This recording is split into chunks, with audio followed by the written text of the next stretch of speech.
Coucou! Aujourd'hui, on se retrouve pour apprendre le point gaufre. Alors, je le connaissais, je l'avais jamais fait et j'adore. Voilà, c'est vraiment agréable comme texture.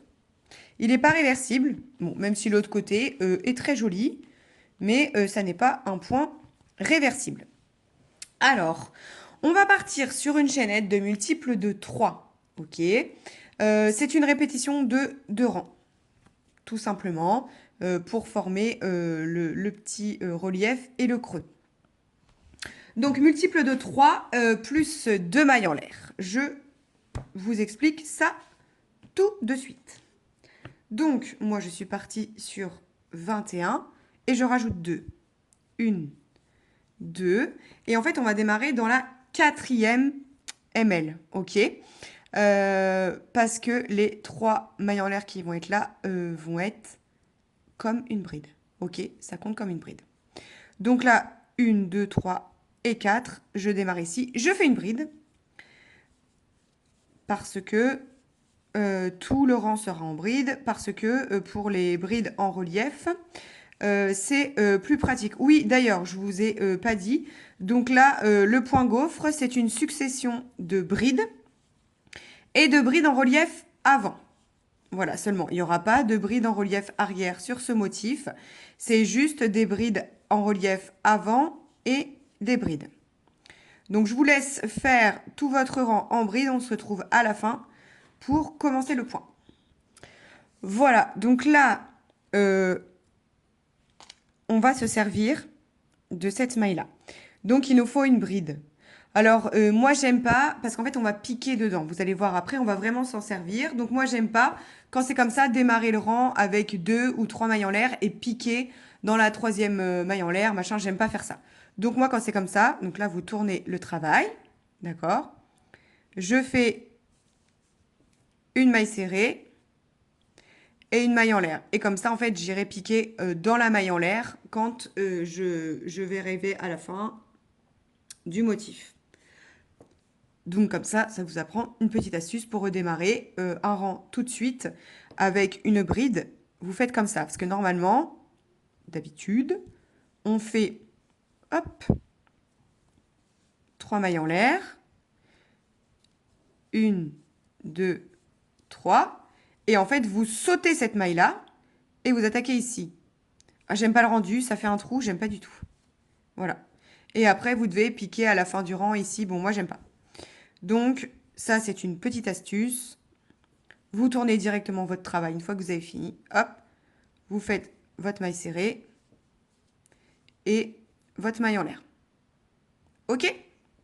Donc là, on va partir, donc ça compte comme une bride, avec tout de suite une maille en relief avant. Hop. Voilà. Ensuite, 2 brides, normales. Une bride en relief avant.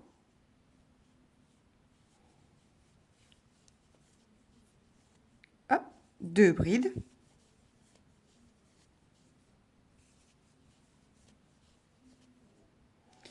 Une maille en relief avant.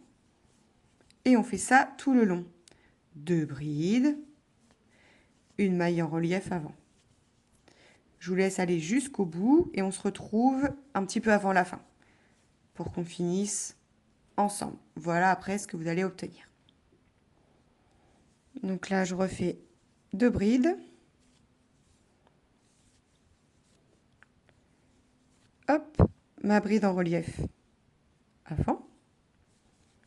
Et là, je vais finir par une bride. Donc, vu que c'est mes 3 mailles en l'air de début, je pique dans la 3e ML. OK? Voilà. Donc là, je vais tourner. Je refais ma maille serrée, hop, avec ma maille en l'air. OK? Alors là, ce qu'on veut, nous, c'est faire cette ligne-là. Donc là, la ligne va être formée par les brides. Vous allez voir qu'on va faire en relief avant. Et là, ce qu'on veut, C'est cette ligne ici. Je vous explique. Donc nous, ce qu'on veut, c'est des creux. Les creux, on les obtient soit les brides en relief avant, qui sont de ce côté-là, ou soit les brides en relief arrière. D'accord?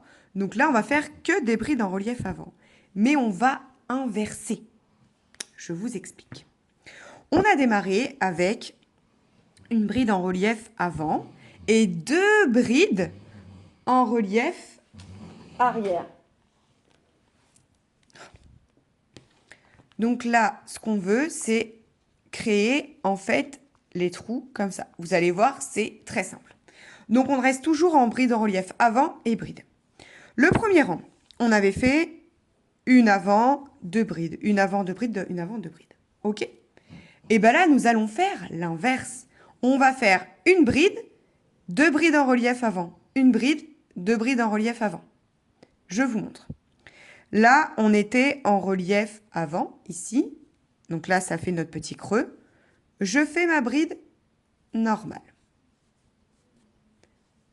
Hop.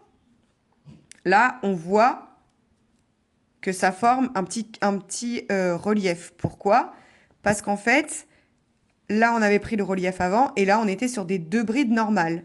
Donc là, quand je regarde d'ici, mes 2 brides se retrouvent creusées. Donc derrière, elles se retrouvent en relief. OK? Donc là, je vais faire mes 2 brides en relief avant. 1 et 2. Hop. Voilà. Là, je suis sur une bride. 2 brides en relief avant. Je vais vous montrer après quand on aura fini de l'autre côté. Hop. Ensuite, je pars sur une bride.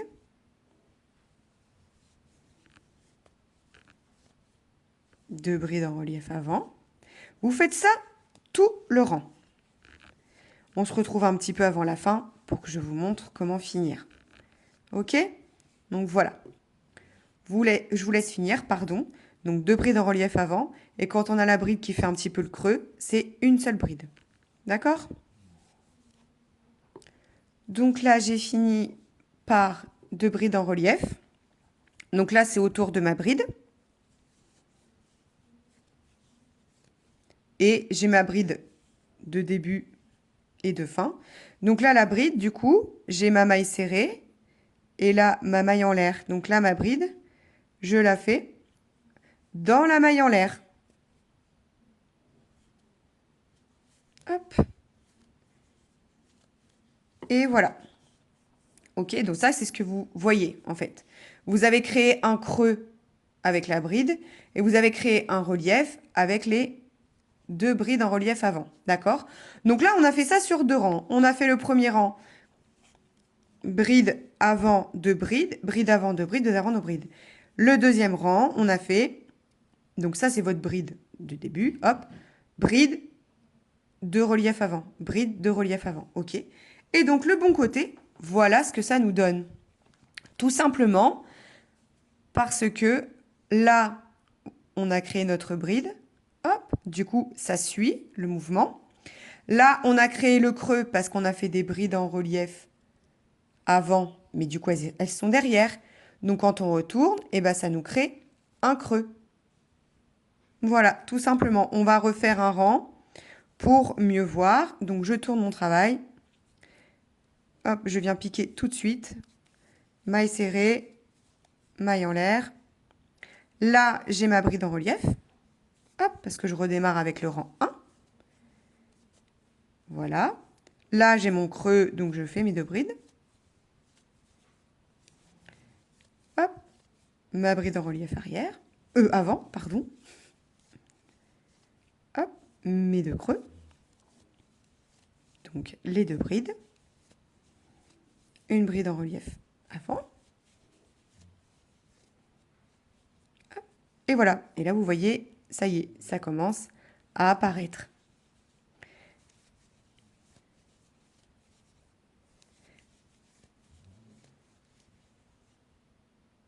Et donc là, ce que vous voyez ici, c'est en fait le V de la maille on s'en est pas servi. voyez, parce qu'on les a pris par devant. Donc, du coup, c'est les deux V. Et donc, les deux V vont vous former, en fait, la ligne horizontale. Et la ligne, oui, la ligne verticale sera formée par soit la bride en relief avant, ou soit la bride quand vous serez de l'autre côté. Voilà. Donc, c'est un point, au final, bon, qui se travaille sur 2 rangs, donc c'est assez simple. Et je trouve que le rendu est très sympathique. Voilà, je vais m'arrêter là. J'espère que ça vous aura plu d'apprendre, vous voyez, selon le tissu, enfin la matière, pardon, qu'on utilise, ça fait pas le même effet. Donc voilà. Donc c'est intéressant de voir qu'en fait, soit vous faites en avant, soit vous faites en arrière, ce que ça donne en fait sur votre projet. Donc là, je fais des brides en relief avant sur mon devant, donc c'est bon, ça fait mon relief. Mais quand je travaille sur l'envers, si je fais des brides en relief avant, forcément, ça va me créer le creux. Hop, vous voyez, là, elles sont en relief ici, mais forcément, ça me crée le creux de l'autre côté. En fait, ça fait l'effet inverse. Donc voilà, j'espère que ce point vous aura plu. N'hésitez pas si vous avez des questions à me les poser en commentaire ou sur les réseaux Instagram et Facebook par message. J'y répondrai avec plaisir. Je vous dis à très vite pour un prochain point. Ciao, ciao!